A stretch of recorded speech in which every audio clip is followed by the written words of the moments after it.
more out of that deal than Scrushy. I mean, Siegelman gets Scrushy's knowledge. I mean, he's been involved in the healthcare industry, built it up from ground zero, you know, in about 10 years, went from ground zero to one of the top Fortune 500 companies in the country. Made jobs for thousands of people in this state and around the country.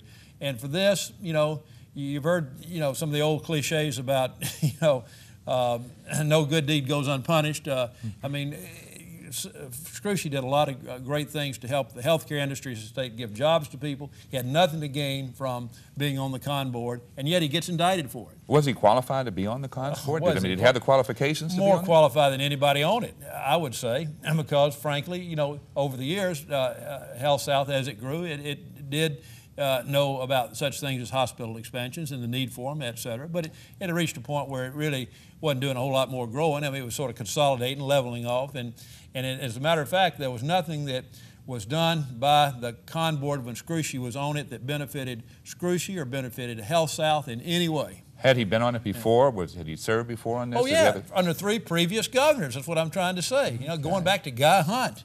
That's way back in the early 90s. Then Jim Folsom, and then Fob James. And so Siegelman was just kind of continuing him on something that he had been on under 3 previous governors. I mean, how is that a bribe? It ain't one. I mean, not to mention the fact that he got nothing of benefit from it while he was on the board under Siegelman. Siegelman was the one that benefited. The state of Alabama rather benefited from having Scrushy on there.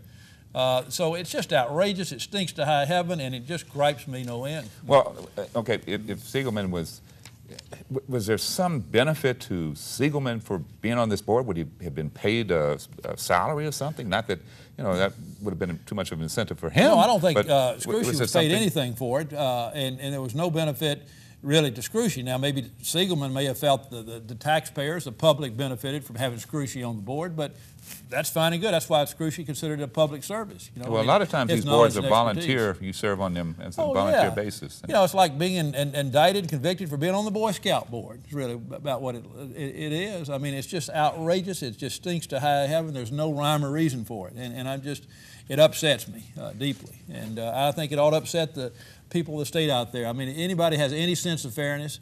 I mean, anybody who's ever served on any charity board ought to start bracing themselves, because if they happen to be politically influential and powerful or related or close to somebody like Siegelman who is, well, you better be careful. You just might get yourself indicted. So if that's the case, then you make a contribution to a political candidate, then it can be considered by the government to be a... Well, this wasn't even a contribution to a political candidate. See, the governor's race was over. Okay? Oh, that's correct. The governor's race was over. In fact, I believe Scrushy supported Governor Riley in the governor's race, really, you know, not Siegelman. Excellent point. Yeah, and the race was over. Not only was the race over, but the whole lottery campaign, you know, which was one of Siegelman's big planks in his first year or 2 in office, that was over, okay? And, excellent. And it wasn't until after, see, Scrushy's told me, and I certainly believe him, that personally he was opposed to the lottery because he felt like it was a kind of a gambling type thing, and some poor folks might use it to, you know, spend their resources unwisely. But so he really wasn't supporting the lottery itself, but supporting some of the debt relief for it. And, you know, he was one of, and by the way, the money wasn't his money. Half of it came from HealthSouth, and that was a legitimate contribution. A lot of other corporations made contributions to debt relief. Did any of them get indicted, or did any of their officers get indicted? Of course not. You know, and then I think the other half of the money came from some corporation out of state that Scrushy had some, you know, relationship with, and he spoke to them, and they gave the other half. Okay. None of it came out of Scrushy's pocket, and he got nothing for it. That's the most outrageous thing. That's why there's an absence of what they call quid pro quo. Quid pro quo, which is you scratch my back, I scratch yours, you know, is a necessary element for bribery, and it just was not there. Okay. Totally absent. Yeah. Let's shift to the trial. The trial was held in Montgomery. It was, yeah. And can you tell us a little bit about that trial? How long did it last? Well, it lasted quite a few weeks, much too long. I mean, I guess, I don't know, was it April or May that it got started? And it didn't last as long as the trial up here in Birmingham. It didn't have nearly the complicated questions you had here in Birmingham.